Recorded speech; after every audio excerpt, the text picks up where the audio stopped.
लोकसभा चुनाव से ही देश भर में चुनाव प्रक्रिया पर सवाल उठ रहे हैं। विपक्ष पहले ईवीएम में धांधली के आरोप लगाता रहा, लेकिन अब उसने वोटर आईडी कार्ड के साथ वोटिंग लिस्ट में धांधली के नए आरोप भी चुनाव आयोग पर जड़ना शुरू कर दिया है। चुनाव आयोग पर सरकार के हक में यानी सरकार के हित में काम करने के आरोप तो पहले से ही लग रहे थे। आरोप लगाया जाता है कि चुनाव आयोग के सहारे ही बीजेपी जीतती है, लेकिन महाराष्ट्र विधानसभा चुनाव के जो नतीजे आए उसके बाद अचानक ही वोटिंग लिस्ट का मामला तूल पकड़ गया। इंडिया गठबंधन ने इसे लेकर तीखे सवाल चुनाव आयोग से पूछे। संजय राउत ने तो यहां तक दावा कर दिया कि बीजेपी के पास करीब 40 लाख लोगों की एक टीम है जो कहीं भी चुनाव होते हैं वहां वोट डालने पहुंच जाती है। 2022 के यूपी विधानसभा चुनाव में बीजेपी ने एक प्रयोग किया था। चुनाव से पहले दूसरे राज्यों से अपने समर्थकों को चुनावी राज्य का वोटर बना दिया जाता था और चुनाव होने के बाद उनके वोट फिर तीसरे राज्य में ट्रांसफर हो जाते थे जहां चुनाव होने वाले हों। किसी भी राज्य के चुनाव में 40 लाख वोट बहुत मायने रखते हैं। पूरा का पूरा चुनाव ही बदल जाता है। और सबसे बड़ी बात तो यह है कि ये वो वोटर होते हैं जो वोट भी डालते हैं।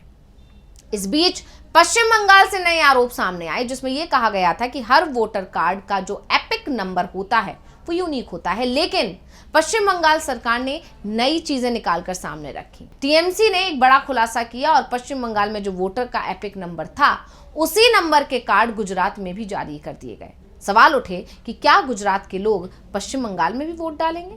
चुनाव आयोग ने भी इस गलती को स्वीकार किया और अब चुनाव आयोग ने इसे लेकर एक बड़ा फैसला किया है। तो क्या है चुनाव आयोग का फैसला और कैसे चुनाव आयोग आ रहा है बैकफुट पर और कैसे विपक्ष के दबाव में चुनाव आयोग जवाब देने पर है मजबूर, इसी पर हम अपनी स्पेशल रिपोर्ट में करने जा रहे हैं बात। नमस्कार, मैं हूं अंशिता। चुनाव आयोग में बड़ी बैठक हुई और इसमें फैसला हुआ कि आने वाले जो महीने हैं उसमें वोटर आईडी कार्ड को आधार कार्ड से जोड़ने का अभियान और तेज किया जाएगा। बैठक के बाद लोकसभा में विपक्ष के नेता राहुल गांधी ने एक ट्वीट भी किया। क्या कुछ कहा है, पहले राहुल गांधी के इस ट्वीट को आपको पढ़कर बताते हैं। तो राहुल गांधी ने लिखा कि आज भारत के चुनाव आयोग ने घोषणा की है कि वो आधार को मतदाता पहचान पत्रों से जोड़ेगा।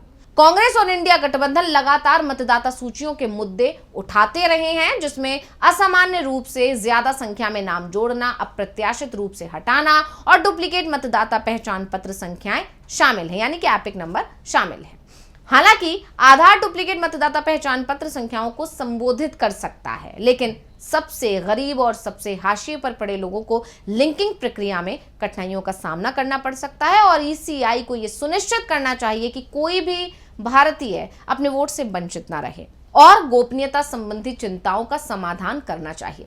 अब जबकि ईसीआई ने समस्या को स्वीकार कर लिया है तो मैं अपनी पिछली मांग को दोहराता हूं कि उसे महाराष्ट्र 2024 विधानसभा और लोकसभा चुनावों की पूरी मतदाता सूची को सार्वजनिक रूप से साझा करके नाम जोड़ने और हटाने के मुद्दे को भी संबोधित करना चाहिए। यानी राहुल गांधी ने एक बार फिर अपनी मांग को दोहरा दिया। अब देखना यह होगा कि राहुल गांधी की इस मांग पर चुनाव आयोग गौर करेगा या नहीं। हालांकि जिस तरह से चुनाव आयोग के तेवर अब नरम पड़ रहे हैं उसे देखकर लग रहा है कि चुनाव आयोग विपक्ष के दबाव में आ गया है। तो हो सकता है कि राहुल गांधी की इस मांग पर विचार किया जाए और विचार नहीं तो कम से कम जवाब तो दिया ही जाएगा। फिलहाल बात चुनाव आयोग के ताजा फैसले की करते हैं तो आपको बता दें कि निर्वाचन आयोग ईपीआईसी को आधार नंबर से जोड़ने के लिए अनुच्छेद 326, आरपी अधिनियम 1950 और सर्वोच्च न्यायालय के निर्णयों के अनुसार संवैधानिक दायरे में रहते हुए समुचित कार्रवाई करेगा। इसे लेकर यूआईडीएआई यानी आधार और चुनाव आयोग के विशेषज्ञों के बीच तकनीकी बातचीत जल्दी ही शुरू हो जाएगी। मुख्य निर्वाचन आयुक्त ज्ञानेश कुमार के नेतृत्व में चुनाव आयुक्त डॉक्टर सुखवीर सिंह संधू और डॉक्टर विवेक जोशी के साथ जो बैठक हुई उसमें केंद्रीय गृह सचिव, विधि मंत्रालय के सचिव, इलेक्ट्रॉनिकी और सूचना प्रौद्योगिकी मंत्रालय के सचिव और यूआईडीएआई के सीईओ और चुनाव आयोग के तकनीकी विशेषज्ञ शामिल हुए।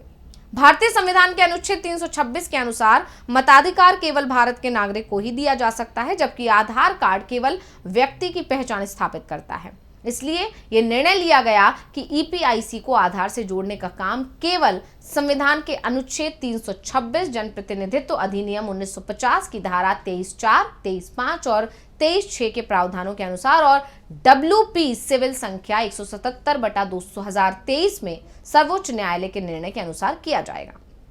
अब आयोग का कहना है कि वोटर कार्ड को आधार से जोड़ने का काम मौजूदा कानून और सुप्रीम कोर्ट के निर्देशों के अनुसार किया जाएगा। आयोग ने सुप्रीम कोर्ट के फैसले का हवाला दिया और कहा कि आधार कार्ड सिर्फ पहचान का प्रमाण है, नागरिकता का नहीं।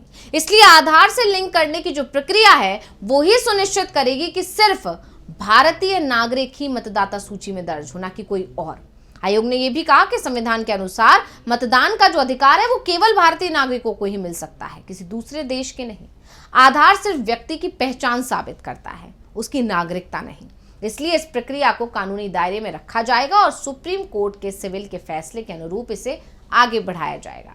ये बैठक ऐसे समय पर आयोजित की गई जब हाल ही में तृणमूल कांग्रेस, शिवसेना यूबीटी और एनसीपी, एससीपी और बीजेडी जैसे कई राजनीतिक दलों ने एक ही एपिक नंबर वाले मतदाताओं का मुद्दा उठाया। आयोग ने यह स्वीकार किया है, यानी कि माना है कि कुछ राज्यों में खराब अल्फा न्यूमेरिक सीरीज के कारण गलती से एक ही नंबर दोबारा जारी किए गए थे, लेकिन इसे फर्जीवाड़ा नहीं कहा जा सकता।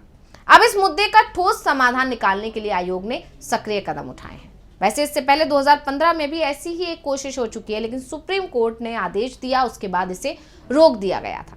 दरअसल कानून मतदाता सूचियों को आधार डेटाबेस के साथ स्वैच्छिक रूप से जोड़ने की अनुमति देता है। सरकार ने संसद में बताया है कि आधार वोटर कार्ड लिंक करने की प्रक्रिया पहले से ही चल रही है। प्रस्तावित लिंकिंग के लिए कोई लक्ष्य या फिर समय सीमा तय नहीं की गई थी। सरकार ने यह भी कहा कि जो लोग अपने आधार कार्ड को मतदाता सूची से नहीं जोड़ते हैं, उनके नाम मतदाता सूची से नहीं काटे जाएंगे। मुख्य चुनाव आयुक्त ज्ञानेश कुमार ने पद संभालने के बाद चुनाव सुधारों को तेज कर दिया। चुनाव आयोग आगामी चुनावों को ज्यादा पारदर्शी और समावेशी बनाने के लिए कई नए कदम उठा रहा है। चुनाव आयोग ने पहली बार राष्ट्रीय और राज्य स्तर की सभी मान्यता प्राप्त राजनीतिक पार्टियों से 30 अप्रैल 2025 तक सुझाव मांगे हैं और इसके अलावा 31 मार्च 2025 तक निर्वाचन पंजीकरण अधिकारियों, जिला निर्वाचन अधिकारियों और मुख्य निर्वाचन अधिकारियों के साथ बैठकों का आयोजन किया जाएगा।